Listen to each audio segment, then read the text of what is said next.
أعوذ بالله من الشيطان الرجيم بسم الله الرحمن الرحيم اللهم عجل لوليك الفرج. हज़रत अमीरुल मोमिनीन अली इब्न अबी तालिब अलैहिस्सलातु वस्सलाम नहजुल બલાગાની અંદર હિકમત નંબર 184માં ઇરશાદ ફરમાવે છે કે જ્યારથી મને હક દેખાડવામાં આવ્યો છે ત્યાર પછી ક્યારેય મેં શક નથી કર્યો. દરેક વસ્તુના દરજ્જાની જાણકારી હોવી જોઈએ જેથી તેના સુધી પહોંચી શકાય. ભલે દરજ્જા સુધી પહોંચવાના રસ્તા જુદા જુદા હોય, જે રસ્તાથી શક દૂર થાય અને યકીન પાકું થાય તે રસ્તો સૌથી બહેતરીન છે. તાલીમ આપનાર એક સામાન્ય માણસ હોઈ શકે અને ક્યારેક ઇમામે માસૂમ અલૈહિસ્સલામ અને નબી સલ્લલ્લાહુ અલૈહિ વસલ્લમ પણ હોઈ શકે.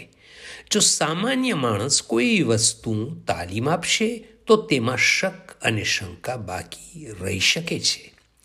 પરંતુ જો ઇમામે માસૂમ અલૈહિસ્સલામ અથવા નબી સલ્લલ્લાહુ અલૈહિ વસલ્લમ તાલીમ આપે તો તેમાં કોઈ પણ પ્રકારનો શક બાકી રહેતો નથી. ઇમામ અલી અલૈહિસ્સલામ અને બીજા માસૂમોને દુનિયામાં કોઈથી શીખવાની જરૂરત રહેતી નથી. અગર કોઈ વસ્તુ શીખે છે તો તે ફકત અને ફકત માસૂમથી. આ કલામમાં ઇમામ અલી અલૈહિસ્સલામે જે બયાન ફરમાવ્યું છે તેનો મતલબ એ પણ છે કે નબી સલ્લલ્લાહુ પાસેથી જે તાલીમ હાંસિલ કરી તેમાં કોઈ દિવસ શંક નથી કર્યો. દરેક વસ્તુમાં યકીનની મંઝિલ ઉપર હતા. શક તે લોકો કરે છે જેઓ પોતાના નફ્સના પૂજારી હોય છે. દુનિયાના માલથી મોહબ્બત હોય છે, જેના ઓછા યા વધવાથી ઈમાન ઓછું, વધતું અને શક થવા લાગે છે. ઇમામ અલી અલૈહિસ્સલામ એ હસ્તી છે કે જેમનું યકીન બલંદ દરજાનું છે. ખુદ મૌલા અલી અલૈહિસ્સલામ ફરમાવે છે કે જો મારા સામેથી બધા હિજાબ હટાવી દેવામાં આવે તો પણ મારા યકીનમાં થોડુંક પણ વધારો નહીં થાય. ઇમામ અલૈહિસ્સલામ તમામ હકીકત સુધી પહોંચ્યા છે કે તેમના યકીનમાં કોઈ પ્રકારનો વધારો ઘટાડો નથી થઈ શકતો. હવે આપણા ઈમાન અને યકીન તરફ આપણે નજર કરીએ તો હરરોજ કોઈને કોઈ રીતે અકીદામાં નવા શક નાખવામાં આવે છે અને તેમાં અહમ રોલ સોશિયલ મીડિયા નિભાવી રહ્યું છે.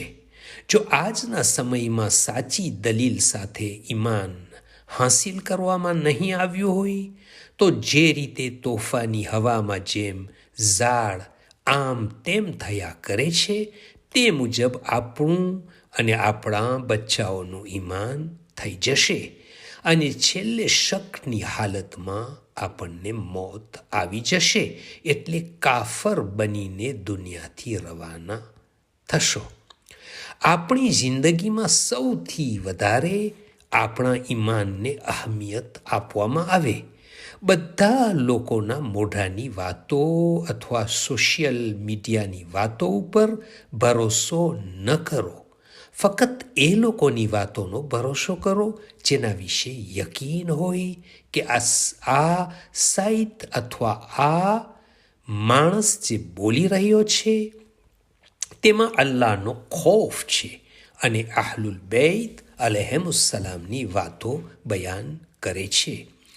જો કોઈ વાત અથવા માણસ ઉપર થોડોક પણ શક હોય તો ભલે પછી તેની વાતો સારી જ કેમ ન હોય તો પણ તેના તરફ ધ્યાન ન આપો, કેમ કે બની શકે છે કે કોઈ વખત તેની સારી વાતોમાં એવી વાત નાખી દે કે જેનાથી તમારા દિલમાં શક આવી જાય અને જે સૌથી કિંમતી ખજાનો ઈમાનનો છે તે બરબાદ થઈ જાય.